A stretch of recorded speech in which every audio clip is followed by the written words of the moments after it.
always extra fun when you can actually interview somebody that you can say that you know.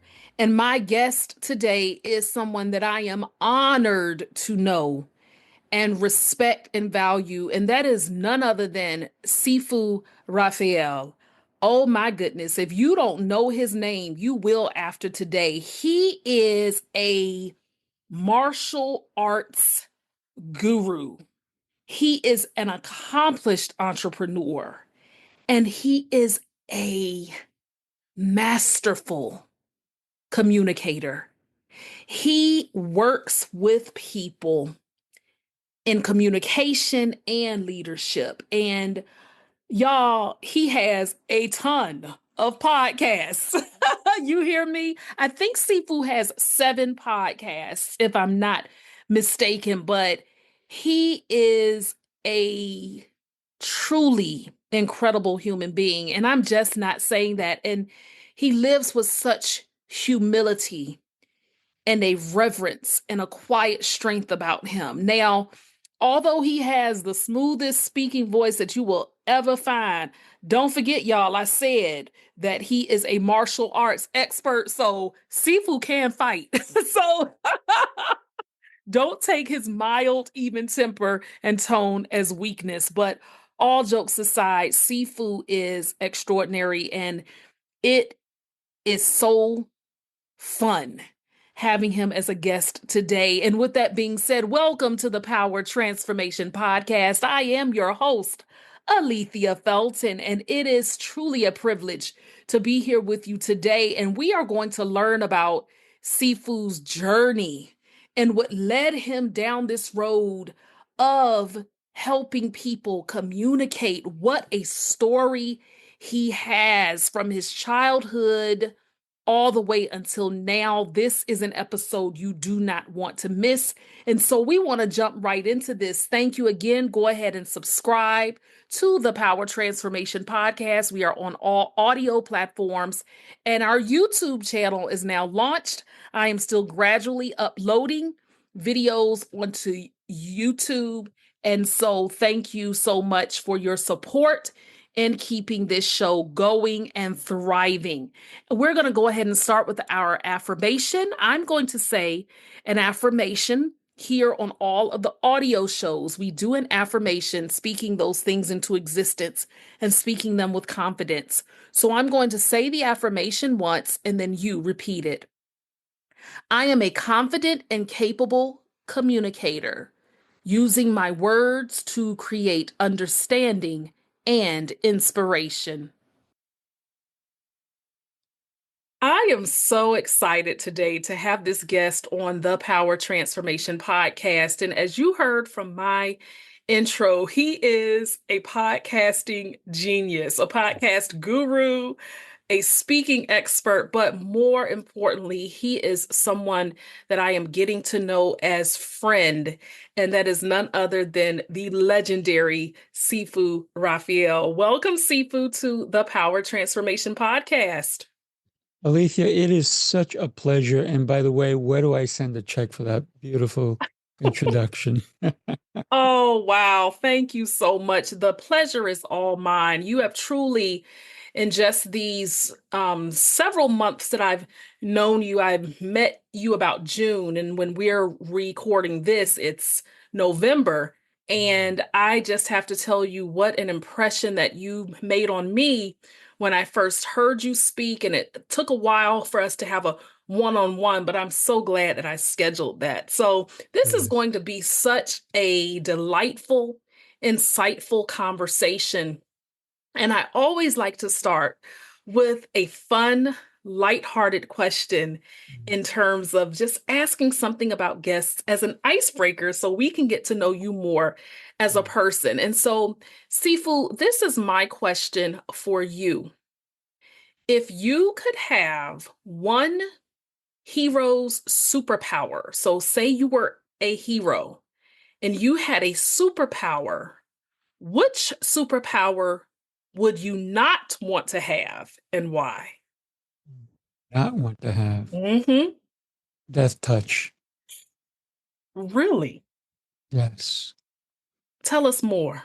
I believe that there's a lot of people out there who already use that power. Mm, I want to use mine for good, not evil. So we all have that ability to take someone else's life, hmm. but we also have an ability to empower someone to live a better life. So that's the superpower I want to have, to help other people in need. Well said. And you Mm. do that, and we're going to learn more about it. But I appreciate that thoughtful response. And I intentionally switched it up because of the fact I wanted to see which way you were going to go with that. And your Mm. answer is perfect. So now I want to dig a little deeper into this human that we know as Sifu Rafael. If I didn't know anything about that person, how would you describe him? He's someone who is God faith.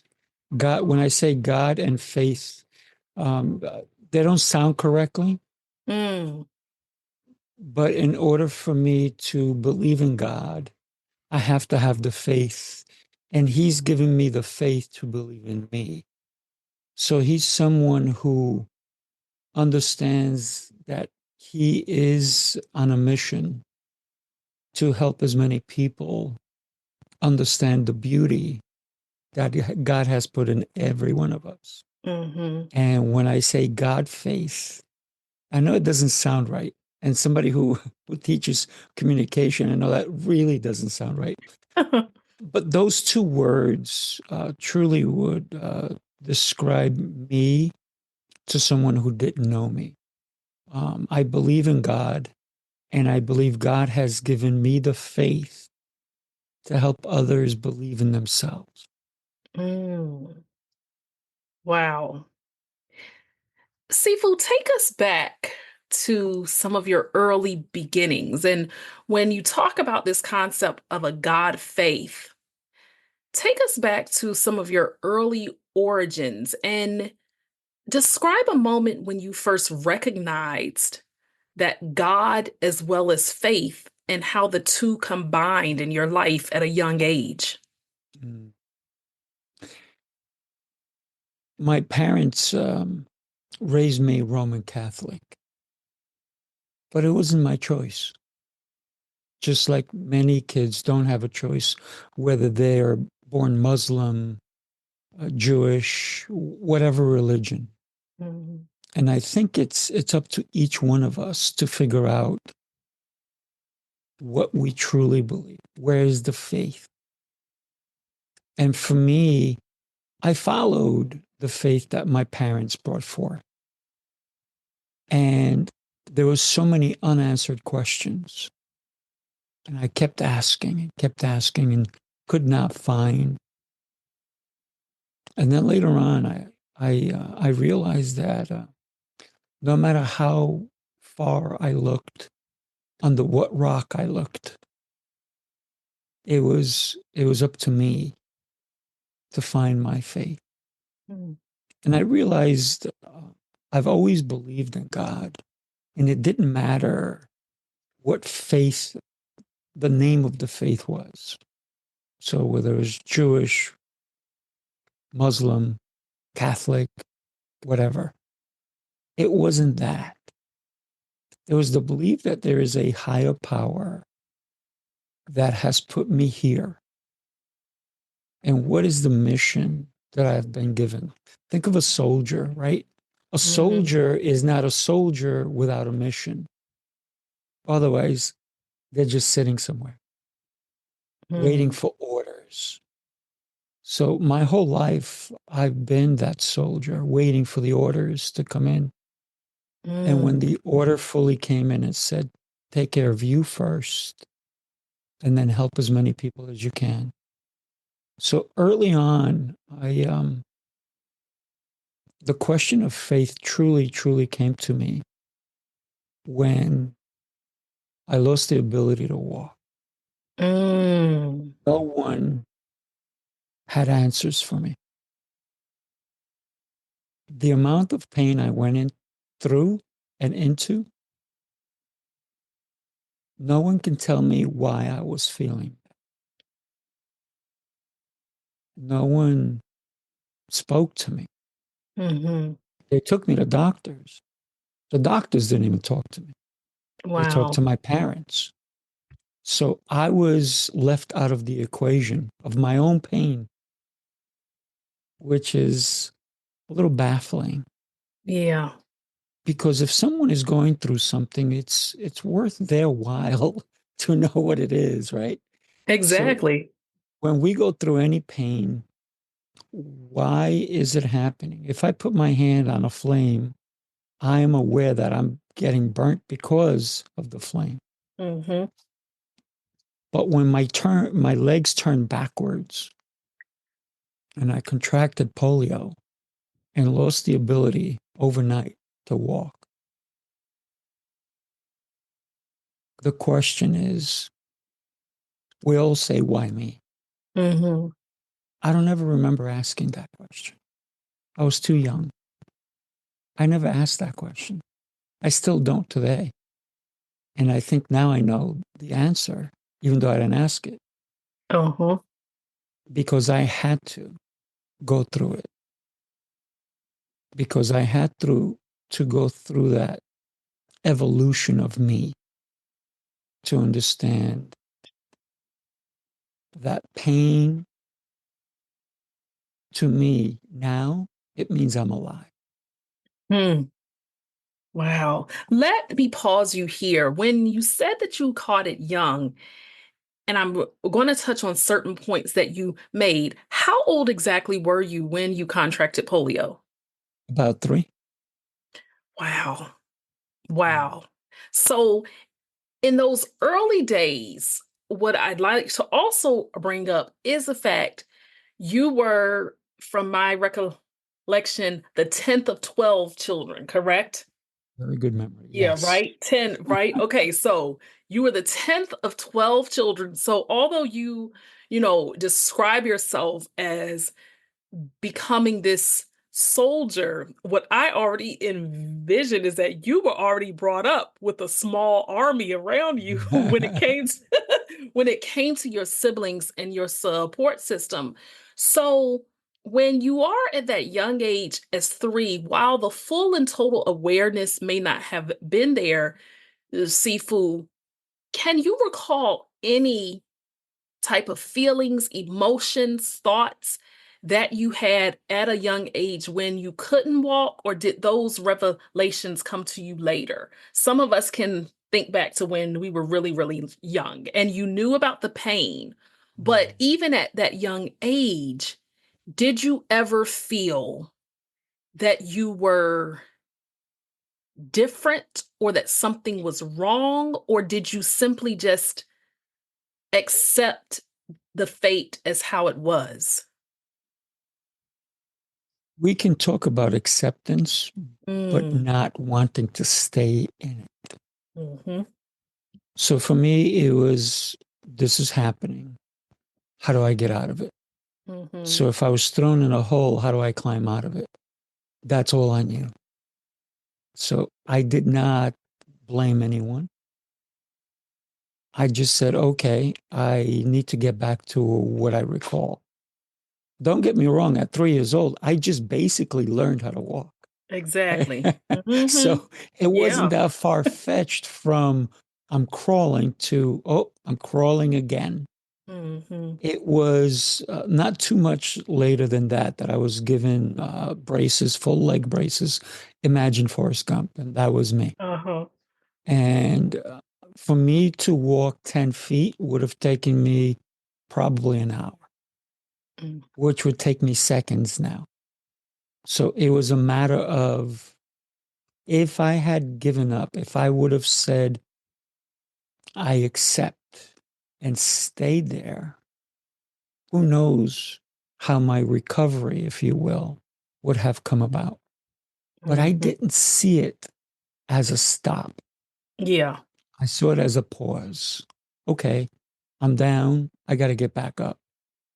Okay, I can't get back up as I used to. well, I got to find a way. And every day was a challenge to get better. And I knew that. The funny thing is, when I was actually, I guess, here's the crazy thing. Mm-hmm. Even though I was in it for a while, to me, it was such short lived because all I can recall is afterwards running, and I was one of the fastest kids around. Wow. Yes. Oh my goodness. Look at the irony of that. How Hmm. amazing is that? Again, it goes back to that God faith. That's it. Wow. Oh my goodness.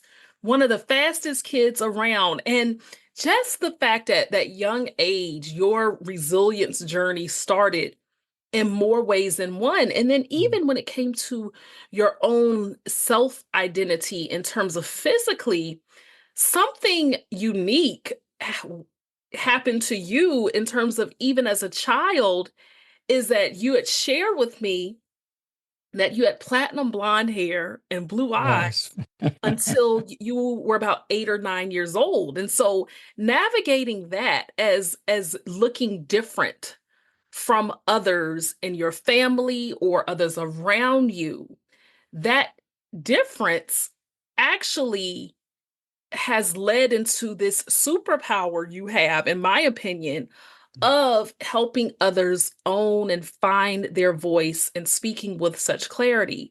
But take us through that journey of even navigating through that part of your identity of looking different. How did you not get in your own way of staying stuck in the fact that, wait a minute, I don't look like everyone? How did you reconcile that within you? Well, it's very interesting. A lot of babies are born with different color hair, Hmm. blonde, black, whatever. I was, yeah. All right. Hmm. And then the eyes usually turn around the age of one, right? Mine actually, my mom told me that they changed around the age of five. Mm. So I had platinum blonde hair. Now I am Colombian, so my family's darker skin. I'm Hmm. lighter skin. So yes, I am. I was called the milkman's baby, right? So people made fun of it that way. Uh-huh. But it kind of served me in an incredible way Hmm. because a lot of people did not take me for Spanish, Mm. especially when I came to this country. And if you look at me now, I have brownish hair. It may Hmm. look like I have brown eyes. I actually have hazel eyes. Oh, Depending on how closely you look, if I'm ever tired, which is rare, my eyes actually turn grayish, which is interesting. I interesting. don't That know is that, but interesting. people have told me that. Wow. Like I've done stints where I've been up for 36, I mean, three Hmm. days in a row, right? Without Hmm. going to sleep. And somebody goes, you need a nap. You need something. But the interesting part of it is that allowed me, um, let me put it to you this way. Okay. You and I are both minorities, but I did not look like one. So Mm. it gave me certain freedoms that other minorities who, had I looked like my brothers, I may not have had certain privileges just because of the way I look. I got you. Yeah. And but when I spoke, it was different because they're like, "Oh, that kid's Spanish." Uh-huh. Uh-huh. And for me, I've never seen myself as a minority ever. Mm. I've never seen myself as a white person. I've Mhm. seen myself as God's child. And that's where I was very fortunate as a kid when we came to this country. We lived in a neighborhood that I used to frequent a lot of my friends' homes, Mhm. and they were Puerto Rican, Dominican, Haitian, Jamaican, Irish, American, so for me, it was pretty incredible because I almost felt like I grew up in the United Nations. You know what? It's so interesting you would say that because of the fact you grew up in New York and my mom grew up over in Jersey, East Orange and Newark. And she even said to me just the other day about how even with her own self-identity, with her being multi-ethnic, she loved the fact that she thrived with so many people, Mm. Italian, Polish, Puerto Rican. So, this melting pot of people. And I'd also like to say you brought up the fact that you came to this country as a child, but also, Sifu, you didn't speak English. So when you came here, how did you find your inner voice in the midst of that multicultural community that you were a part of? It, one of the incredible things about children is that we adapt Hmm. really fast. And I noticed, I don't know if you noticed, but I said we because I still feel like a kid, you know? I do too, and I still act like one sometimes. Oh, yeah. I do too. That's Ask what keeps us anybody, young, right? look, ask my parents, ask my sister, they'll say, yeah, she's a big kid. Yeah. Anyway, go ahead. Hmm. But that's what keeps us young, right? The way we act sometimes, the way we feel. So for me, when I first came here, it was a big shocker. I was super excited. Um, I was 10 of 12, but we were divided because when my parents came to this country, the US, they could not bring us all. They actually didn't. Oh, So it was my okay. mom who came first, then Hmm. my dad, and then they took all of us kids and they spread us out. Who can take Oh. so and so until we can bring them? So they would bring two or three at a time, right? And so my parents were working all these. So I'm thinking my parents, they're in America. I'm Hmm. going to America one day. And it was very funny because I had a little, somebody had, I think I borrowed a transistor radio, right? One of Hmm. those little radios and you could put a Yes. headpiece. Uh-huh. Yeah. And I would only put one in, not two, because I thought I was going to be learning English. So I put on Spanish stations. I didn't know. So Oh. I think I'm learning English, right? Because I'm listening to, what's out there. Hmm. And the other one I didn't put it on because I wanted to know what's going on around. So sometimes I would lay in bed or late at night and listen and just listen to radio stations or whatnot. Hmm. And when I got here, it was a big shock because, yeah, no one spoke Spanish. Mm. The only people that spoke Spanish were my family. So my parents brought me into a neighborhood, not the one I was talking about earlier, but a different neighborhood. And no one in our neighborhood spoke Spanish. No one in my school spoke Spanish. Oh my Not my goodness. teachers, not the other students. So not only did I not know anything, I was left back because I didn't know the language. So they put me in first grade instead of Mm. third. And so you can only imagine the ridicule, the bullying, the laughing at, Mhm. all that stuff that happened. But I sucked, soaked it in, if you will. And I sucked at speaking English, right? Mm. But I would try. I would try and try and try. Just like when I couldn't walk anymore and I tried and tried and tried. And eventually, I would say by second grade, I can speak. And I was able to speak pretty well. Oh my goodness. In one school year. Yeah. And the whole thing is, I would come home and watch cartoons in English, right? Hmm. My mom would put on the Spanish channel, right? Hmm. Canal 41. Hmm. Uh-huh. And Uh-huh. so for Univision, if you will. Uh-huh. And I obviously, thank God for cartoons, even though the cartoons, I would not recommend them now because the cartoons, when I was watching them, were very violent. Uh-huh. They were teaching, even Tom and Jerry. I used to love that. I love Tom and Magilla Jerry too. Gorilla, all the Uh-huh. other, right? Catch that pigeon now, all that kind of stuff, right? But they were very violent. They would hit each other on the head. They would do all these things. And then we wonder, why are kids violent with one another? Mm. Because they're watching it constantly. I had a client who told me his 4-year-old is was getting hit by a 7-year-old. Oh. And he's like, Mm. "Oh, that's not happening to my child." And but because kids don't know better, Mm-hmm. and parents don't always say, "Don't watch that." They're just Yeah. nowadays, unfortunately, parents say, "Here's my phone, occupy yourself. Here's a That's right. tablet, occupy yourself. Mm-hmm. Yeah. Here's YouTube, occupy you." Even though you may put on a little cartoon thing for YouTube, the kids are going to be curious. They're going to go, "What's next?" or "What comes up next?" So, communication Mm-hmm. has become such an important vehicle in my life.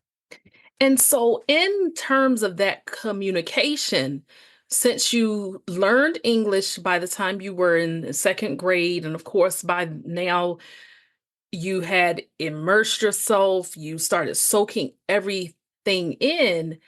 The amazing part to me, Sifu, about your life is the fact that your entrepreneurial platform in this day and time is that you are a renowned speaker, you are a podcaster of multiple podcasts, but everything you do centers around using your voice. Did that epiphany or aha moment that you wanted to be intentional about having some type of life or career centered around speaking, did that start to come to you even before you turned 18? Or did that Oh yeah. happen after you graduated? I've been a performer, I would say, my whole life. Mm, And when I mean performer, I would get up and do little skits in front of people and all kinds of stuff. Try to be funny, try to do all these different things. But during that time, I realized that guiding someone meant more than being a clown, if you will. Because mm, sometimes when you were clowning around, you get a lot of attention. But when you were helping someone else, you made a difference in their life compared to just making them laugh. And when you can change somebody or help someone, don't get me mhm. wrong, making someone laugh is amazing. I love doing it still. I laugh every day, and I have to laugh. Right. I'm the corniest guy you'll meet, but it puts a smile on my face, right? Yes. And for me, helping other people became my skill in helping people Hmm. understand language. Sometimes, even if you did not communicate verbally, there was that body language. So I would go into, when I was in high school, I used to go and teach gymnastics at a different high school. And Wow. in the high school I was at, I used to go and teach swimming to anyone who didn't know how to swim. So through the body language, explaining to them what it was that they needed to do sometimes. And I do this now with a lot of people that I train. Hmm. I say, okay, show me what I just taught you without any words. And they're like, I'm like, if I couldn't hear you, can you still teach me? Mm, mm, And at first they struggle deeply, but then I start teaching them how. And then I say, okay, now I want you to only teach me with no body language and only with your words. mhm. And that's a struggle as well. So for me, it's always been putting those two things together. That's what allows me to be a better teacher, instructor, mentor to other people because if I Mm, can associate body language, movement with the words, the spoken word, then I know I'm going to get through them. And a lot of times, if somebody doesn't understand, mhm, challenge, challenge, let's go. How else can I make you understand it? Is it visually? Is it, do I have to put my hand on your elbow, your shoulder? Do I have to move your arm? Do I have to walk you over here? Do I have to actually point to something? So I am actually doing the kinesthetic aspect of it. And then obviously the auditory. And also mhm, the most important one, I think, when we communicate is we have to ask for clarity. Do you understand what I just told you? And we forget that part. We assume. And you know what happens when that happens. mm, We yes. assume. It makes something out of you and me. Oh, So, yes. exactly. Out of curiosity, everything that you're saying is so thought provoking and loaded, but I'm thinking of you as a practical baby with polio. Mm, Then you have this totally different look than even that of your own family. Then the fact that your parents come to America, you and your siblings are spread about, you come, don't speak English, all of these challenges at such a young age. And yet you still had the nerve and the audacity to say, I want to help other people find their voice and to be clearer in their messaging, speaking, etc. And I'll have you to explain all of that. But when did you see the need for a person who was trapped in themselves and not knowing how to either move past their challenges or be clear in their messaging? When did you see that need? But then, how did you first go about saying, I want to coach people and teach people how to do that? Take us on that journey. that really started very early on. For some reason, a lot of people used to come to me with issues that they had. Mm. They didn't know how to handle them. And Almost so, like a like, counselor, almost. yeah, or a Mhm. mentor, somebody Yeah. would always Okay. come to me, right? Okay. And so for me, it was, I can tell you what to do, but you're not going to do it, right? Why don't we talk it out and we both figure out your best action? Mhm.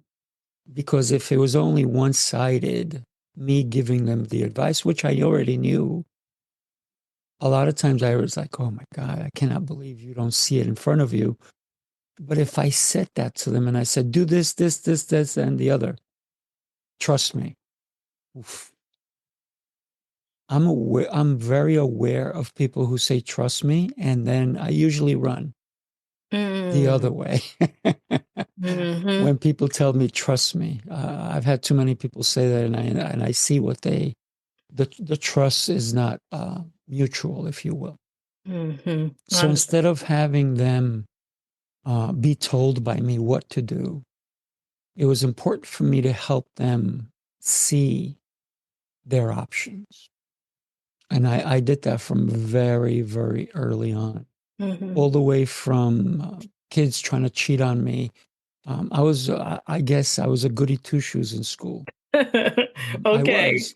Uh-huh. And at one point, I used to, like I used to hide when, put my shoulders over my tests That's when I the was taking essence. a test so Uh-huh. nobody can see or anything.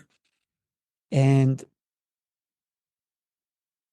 one day I said, if somebody wants to see what my answers are, that's on them. It's not on me. So I Mhm. let it happen. So I got caught not Mm. cheating, but there was a kid next to me and we were taking a test.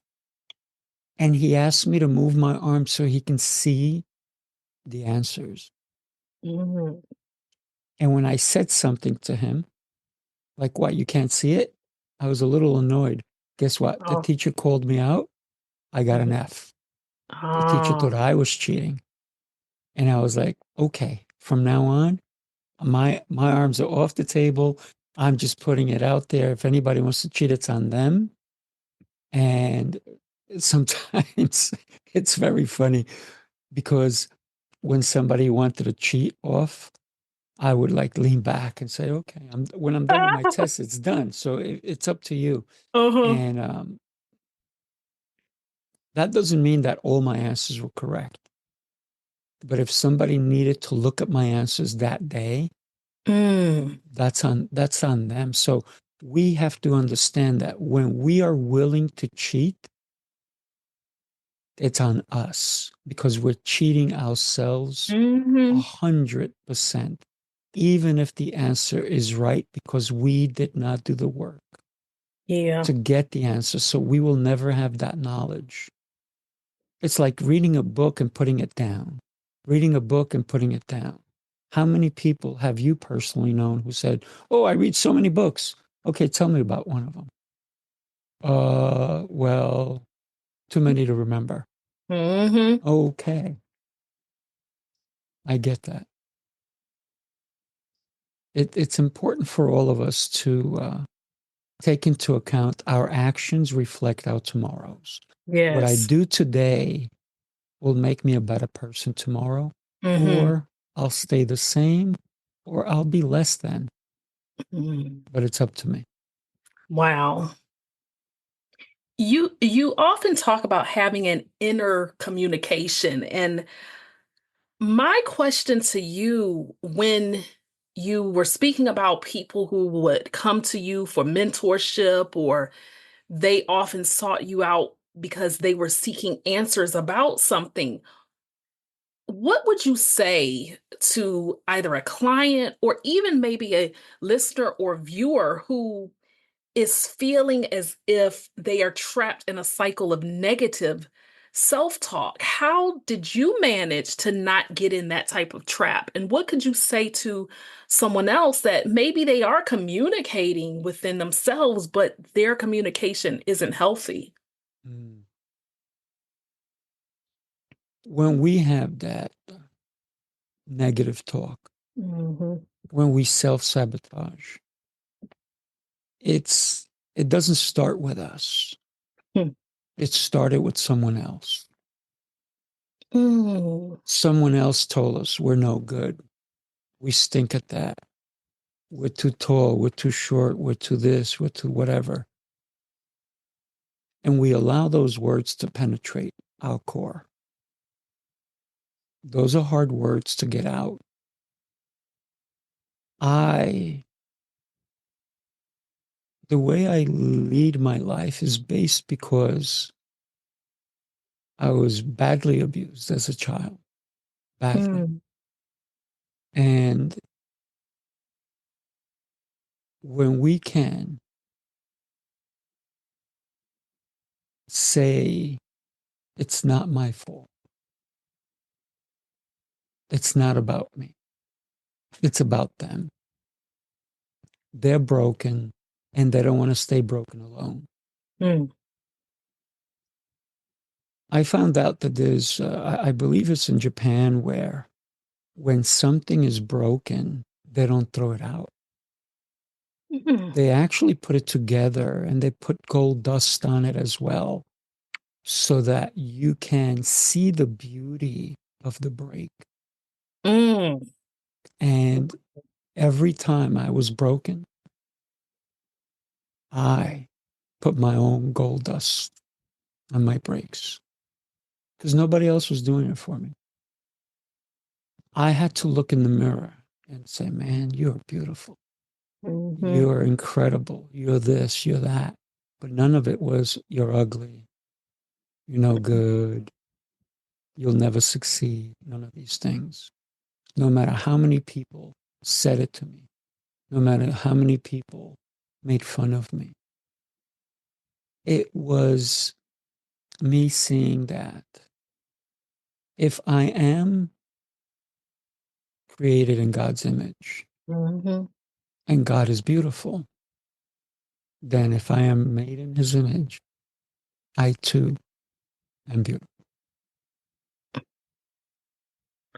Because you are fearfully and wonderfully made, That's and correct. with you being made in God's image. Wow. Wow. I envisioned when you talked about the gold dust Mm, being put on the brakes. Oh my goodness. And the cracks. That is absolutely a captivating view because I've experienced or have seen so many people who think that their brokenness is where they have to belong, and not realizing that they can rise from the ashes, that they have so much more to offer and give. And so with that being said, when you think about this theme of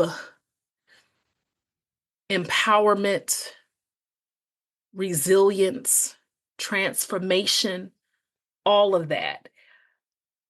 When you face new challenges, even today, Sifu, in your life, as a grown man, how do you draw from your past experiences?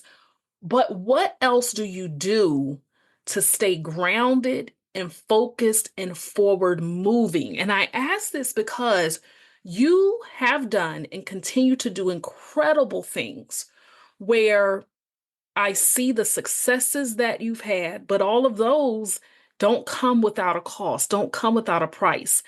There's a cliche and it says, um, oftentimes people will see someone's glory without knowing their story. And behind all of that success is still someone who has to every day keep that God faith and be intentional. And so, how have the experiences of your past, how have they helped to form that resilience, power, and transformation? great question. Alethea, I got to tell you, I'm loving this conversation because you're asking deep questions like this. And when Mm, we can consider what our past has given us, it's given us a scale. How do I weigh this? How do I weigh that? mhm, What's important? What's not important? If I lost literally everything and I had to live in a cardboard box, I would be the happiest guy in a cardboard box ooh, wow. because Mm, every morning I wake up in gratitude. I start in prayer, then I go mm, into thanking God for the gifts I have that He's given me. mm, And I go through, I mean, I'd have to spend days if I had to go through every little thing that I actually have. My mhm, hands, my skin, my heart, my lungs, every little aspect of who I am as a person. If mhm, I was dropped off in the middle of nowhere and no one knew me and all I had was the clothes on my back, would I survive? I would first start with helping because I know that if I help someone, they would want to help me back. I would never look to beg because begging does not show helping. So for me to get the help I may need at that point, it would mean I have to give first to get. And all my life experiences have taught me that I need to give. And I've given, and people have taken advantage of it. mhm. And I say more power to them.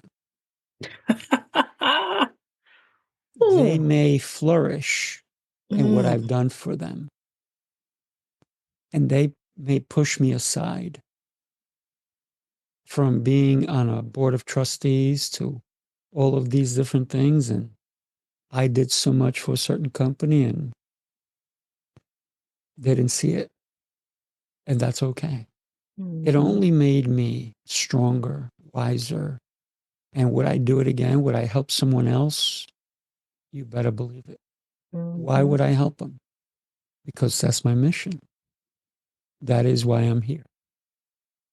When we don't know why we're here, we need to take some time away from our busy life and find out why we're doing what we're doing. Are we Yes, indeed. wasting our time on our Mhm. phone, on Netflix, on social media?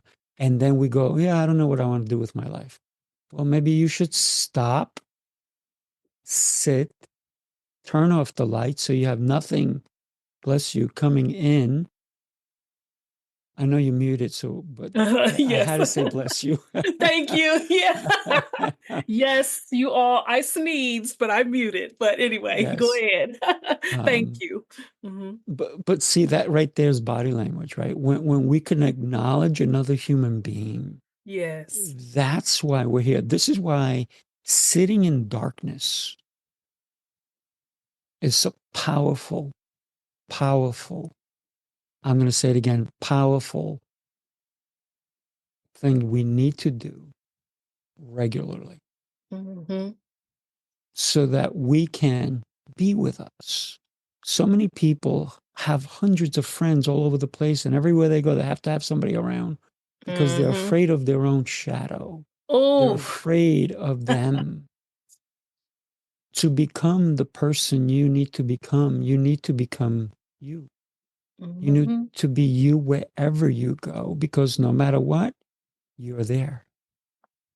So we need to take the time to reflect on, yes, our lives, but we can't stay there. I can't reflect on all the beatings I took as a kid. I can't reflect on all the bad, negative things that Mm. happened in my life because then I would still be there. At the age of 18, I forgave everyone who's ever Mhm. hurt me, everyone. And I mean, in a bad way. And I never said to them, I forgive you, because that would have been not deep enough for me. It would have Okay. been meaning that I'm holding something over them. And for me to hold something over them, I'm basically doing what they did to me. So I never said to them, I forgive you for what you've done. I just forgave them and I never mentioned it to them. And whether they know it or not, that's not for me to decide. Mhm. I know that I created a clean slate for me. So moving forward, when you ask me, why do I do the things I do today as Mhm. a man? It's very funny because I still see myself as a boy, right? Mm.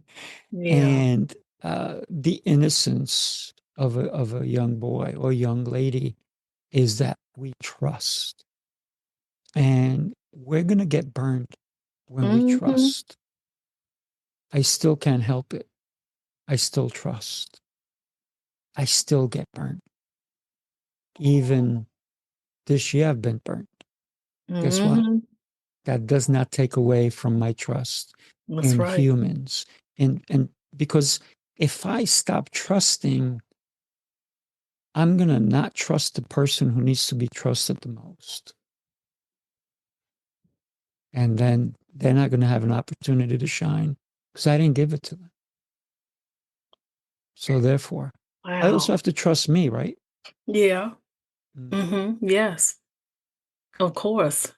And and I want to touch on as we start to come to a close of you saying about how you see yourself as a boy, and I understand that. And it's not anything emasculating in any sense of the term. I Mhm. think that that childhood innocence and that childhood I think as children we're more in tune and much more sensitive, and then life can have a tendency of tainting people. But we all have that choice to tap into that inner child that we are, and that purity and that innocence. And something I think is just with your childlike creativity, imagination, but also in your risk taking. And it leads me to a transition in. I have one podcast that I started off as just something fun to do that is totally exceeding me. But when I met you and I found out the amount of podcasts you have, I said, hold up, I got to learn more from him about this. But just the fact of that. So I want to take a shift now because I can dare not end this podcast episode without giving you the opportunity to share. First of all, what inspired you to even get into this field of podcasting? And then also share with us your podcasts and how listeners and viewers can actually go about watching them, subscribing, etc. I appreciate that. Mm-hmm. Well, one of the things that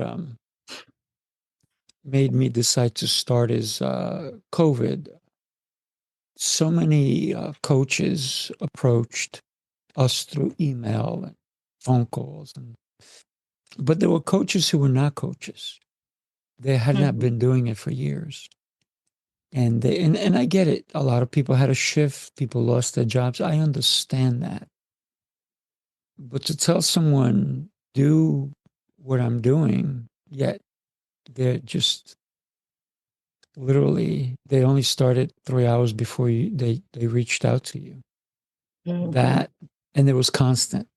I said, I have to do something about this. And that's why I started Coaching Call, to talk to real coaches, coaches who've been doing it for a while, who even I've spoken to people who have podcasts in 2015, 2000, Mm-hmm. and so forth before the pandemic. But I started mine at the end of 2020, right? And I was going to do a martial arts podcast, and I love martial arts. I've been doing it for Mm-hmm. 49 years, right? But the more I listen to martial arts podcasts, the more I realize they have nothing else to talk about. How Mm-hmm. many times can you talk about blocking a punch to the face or getting choked out or doing a kick? And so I said, that's not what I want. Being that I've coached people in all aspects of life, that's who I want to talk to. Different types of coaches, somebody who's taught dance, somebody who's taught swimming, somebody who's taught gymnastics, somebody who's taught ice skating, somebody who's taught somebody how to become an actor. So then all of a sudden I'm like, oh, wait a minute, I know a lot of these people. I said, those are the people I need to talk to. Mm-hmm. So that's how my first show started. And it was easy enough to move forward once I stopped recording them. All my shows are now live. Yes. And the reason they're live is because I don't have to make excuses for others.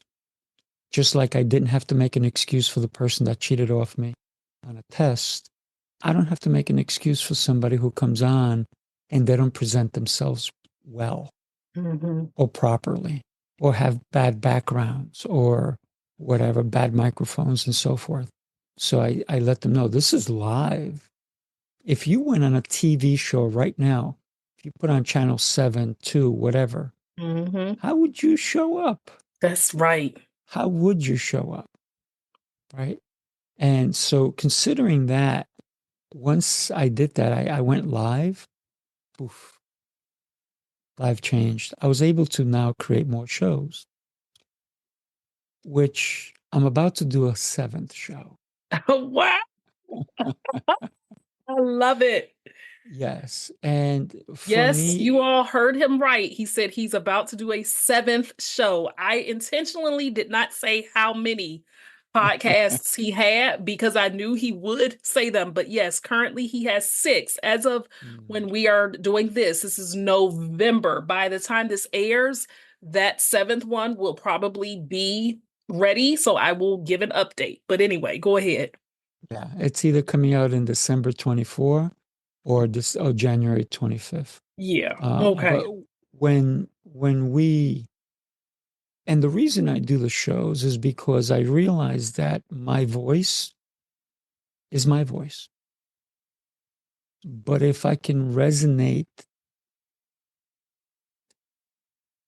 a message for anyone Mhm.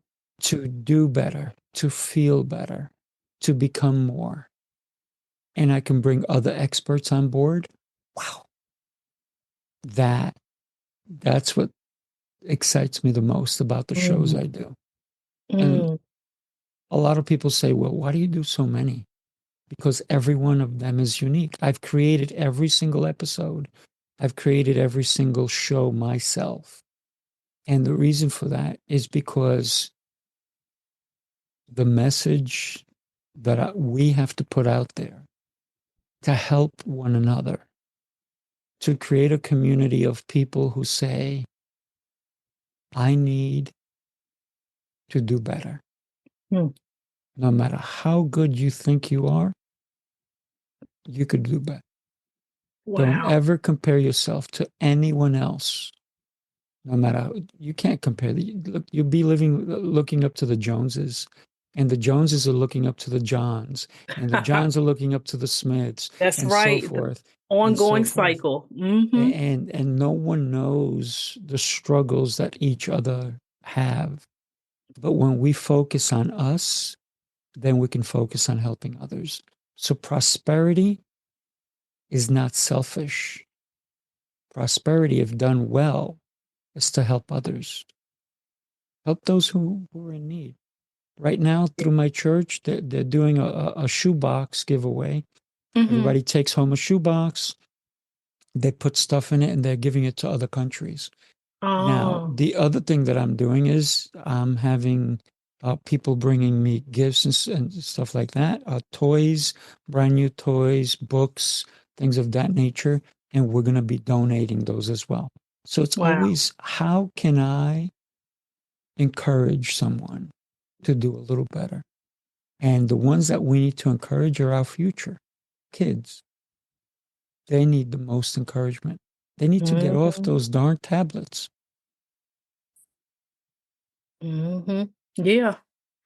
And show up for their lives and to be I totally get that. And so in terms of your podcast being live, how can a person connect with you? Say if they wanted to inquire about your coaching services, about your shows, what's the best way for people to connect with you, Sifu? Sure. I'm going to actually give you my email, but anybody who comes and tries to sell me something, I'll delete them, right? It's easy. Hmm. So it's Sifu, SIFU, at speakingprowess.com. That's simple. If you want to see all the shows and everything that's going on, you can find me either coaching call on YouTube or I'm putting it out there today so you guys can all know.